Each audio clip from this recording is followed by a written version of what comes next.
আসমান ও জমিনের স্রষ্টা যখন কোনো বাণীবাহককে এই পৃথিবীতে পাঠান, তখন তার আগমন বার্তা হয় সত্যের চূড়ান্ত ঘোষণা। সেই বাণীবাহকের সমাপ্তি রেখেই যখন নবুয়তের মোহর এঁটে দেওয়া হয়, তখন সেই সমাপ্তি হয়ে ওঠে ঈমানের শেষ আশ্রয়। কিন্তু যদি কেউ সেই মোহর ভাঙতে চায়, যদি কেউ সেই সমাপ্তি ঘোষণার পরেও নিজেকে খোদার রাসূল বলে দাবি করে, তবে তার স্থান কোথায়? রাতের নিকষ অন্ধকারে যেমন আলোর কোনো অস্তিত্ব থাকে না, ঠিক তেমনি সত্যের অনুপস্থিতিতে মিথ্যাচার শুরু হয়। আজ আমরা সেই মিথ্যার সর্পিল পত্রে নিয়ে কথা বলবো, যা আমাদের ঈমানের ভিত্তিমূলে আঘাত হানতে চায়। আমরা আলোচনা করব সেই প্রতারণা নিয়ে, যা এক ভণ্ড নিজেকে প্রতিশ্রুত মসিহ এবং নবী দাবি করে এক বিশাল ভ্রান্ত মতবাদের জন্ম দিয়েছে, যে মতবাদটি সাধারণ মানুষের মনে প্রশান্তির বদলে গভীর সন্দেহ ও অশান্তি নিয়ে আসে। আসসালামু আলাইকুম ওয়া রাহমাতুল্লাহি ওয়া বারাকাতুহু। আমাদের এই প্রশান্তির আয়োজনে আপনাকে স্বাগতম। আপনি যদি আমাদের এই সফরের নতুন সঙ্গী হয়ে থাকেন, তবে এই আধ্যাত্মিক যাত্রায় আমাদের সঙ্গী হয়ে থাকতে পারেন। আমাদের প্রতিটি আলোচনায় আমরা আল্লাহর সত্য পথের দিশা খুঁজে বের করার চেষ্টা করি, যে আপনার হৃদয় ঈমানের দৃঢ়তা এবং আল্লাহর প্রতি গভীর ভালোবাসা জাগিয়ে তুলবে। আমাদের এই প্রচেষ্টা এবং মহৎ বার্তা ছড়িয়ে দিতে www.ummahkonth.com ইউআরএলটি সরাসরি উল্লেখ করা হলো। আপনারা আমাদের এই ঠিকানা থেকে দ্বীনি জ্ঞানের আরও গভীরে প্রবেশ করতে পারবেন এবং সত্যের পথে আরও বেশি অটল থাকতে পারবেন। আহমদিয়া মুসলিম সম্প্রদায়ের নামে পরিচিত এই মতবাদকে সাধারণত কাদিয়ানী নামে অভিহিত করা হয়। এই মতবাদের প্রতিষ্ঠাতা হলেন মির্জা গোলাম আহমদ, যিনি ভারতের কাদিয়ান নামক গ্রামে জন্মগ্রহণ করেছিলেন, তাই তার অনুসারীরা কাদিয়ানী নামে পরিচিত। মির্জা গোলাম আহমদ কাদিয়ানী এবং তার বংশের লোকজন ইংরেজ শাসন আমলে ইংরেজদের অত্যন্ত অনুগত এবং সেবাদানকারী হিসেবে পরিচিত ছিল। গোলাম আহমদ তার বিভিন্ন বই পুস্তকে, বিশেষ করে রুহানি খাজাইনে, স্পষ্টভাবে দাবি করেছে যে মহান আল্লাহ তাআলা কাদিয়ান নামক জায়গায় তার রাসূল প্রেরণ করেছেন। এর মাধ্যমে গোলাম আহমদ কখনো নিজেকে নবী, কখনো রাসূল, আবার কখনো মসিহে মাউদ বা প্রতিষ্ঠিত মাসিহ হিসেবে উল্লেখ করে নিজেকে আল্লাহর রাসূল হিসেবে ইঙ্গিত করেছে। মির্জা গোলাম আহমেদ 1835 সালে ভারতের পাঞ্জাব রাজ্যের গুরুদাসপুর জেলার কাদিয়ান নামক গ্রামে জন্মগ্রহণ করেন। 1889 সালের 23 মার্চ সে দাবি করে সে খোদার কাছ থেকে ওহী পেতে শুরু করেছে। এই দাবির প্রেক্ষিতে পাঞ্জাবের লুধিয়ানায় অবস্থিত তার বাড়িতে সে অনুসারীদের কাছ থেকে বায়াত বা আনুগত্যের শপথ গ্রহণ করে। মির্জা গোলাম আহমদ দাবি করেছিলেন যে আল্লাহ তাআলা তাকে আখেরি জামানায় প্রতিশ্রুত ইমাম মেহেদী এবং প্রতিশ্রুত মসিহ অর্থাৎ ঈসা আলাইহিস সালাম উভয় হিসেবেই প্রেরণ করেছেন। কাদিয়ানীর অনুসারীরা তাকে নবী বা রাসূল মনে করে, যদিও সে নিজেকে হযরত মুহাম্মদ সাল্লাল্লাহু আলাইহি ওয়াসাল্লামের প্রদর্শিত পথে পাঠানো একজন উম্মতি নবী দাবি করত, যার কাজ নতুন করে শরীয়ত নিয়ে আসা নয়, বরং মুহাম্মদ সাল্লাল্লাহু আলাইহি ওয়াসাল্লামের শরীয়তের প্রচার করা। কিন্তু ইসলাম ধর্মের মৌলিক বিশ্বাস হল হযরত মুহাম্মদ সাল্লাল্লাহু আলাইহি ওয়াসাল্লামের মাধ্যমে খাতামুন নবীন বা নবুয়তের সমাপ্তি ঘোষণা করা হয়েছে। এই খাতামুন নবীনের অর্থ নবুয়তের সমাপ্তি নয়, বরং এটি হল নবীদের মোহর বা নবীদের সত্যায়নকারী। এই দাবি কাদিয়ানীদের। কিন্তু আহলে সুন্নাত ওয়াল জামাতের মৌলিক বিশ্বাস অনুযায়ী মুহাম্মদ সাল্লাল্লাহু আলাইহি ওয়াসাল্লাম আল্লাহর শেষ নবী ও শেষ রাসূল, এবং তারপরে আর কোনো রাসূল বা নবী আসবেন না।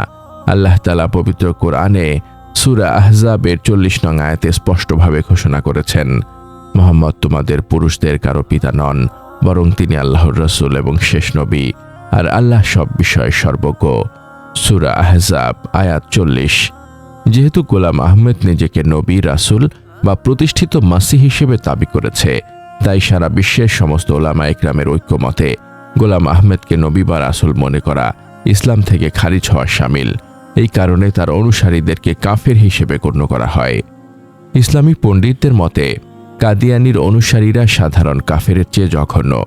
এই ধরনের কাফেরদেরকে বলা হয় জিন্দিক, যারা কুফরি বিশ্বাস ধারণ করে মানুষের সাথে প্রতারণা করে এবং মৌখিকভাবে নিজেদের মুসলিম দাবি করে।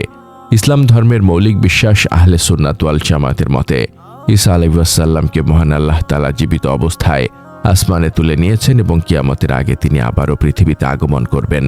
সহিহ আল বুখারী 3448।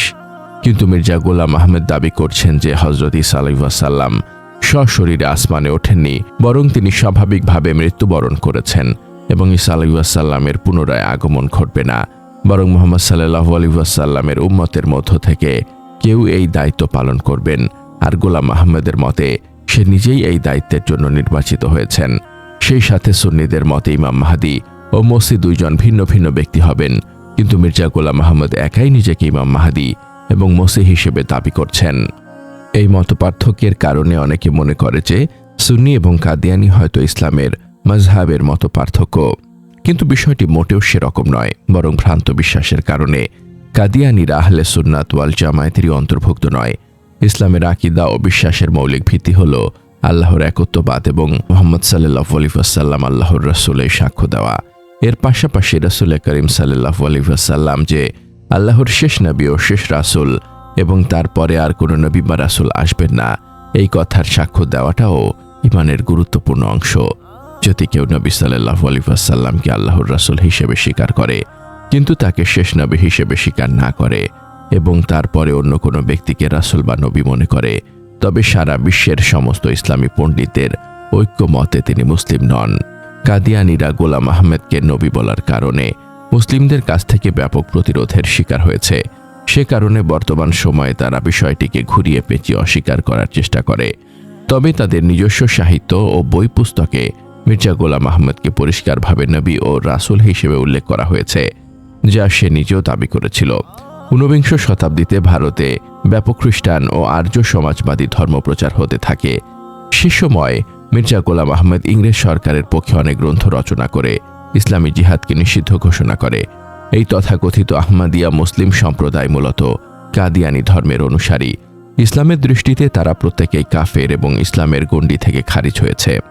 শায়েখ আহমদুল্লাহ কাদিয়ানিদের প্রতারণার উদাহরণ দিয়ে বলেন, কোনো ব্যক্তি যদি নিজে একটি জুতার ব্র্যান্ড তৈরি করে জুতা বিক্রি করে তাতে কোনো সমস্যা নেই, কিন্তু সে যদি তার জুতাগুলোকে অন্য কোনো প্রতিষ্ঠিত ব্র্যান্ডের নাম দিয়ে বাজারে বিক্রি করে সেটি যেমন স্পষ্ট প্রতারণা, ঠিক তেমনিভাবে গোলাম আহমদের অনুসারীরা নিজেদেরকে মুসলিম বলে জঘন্য প্রতারণা করছে।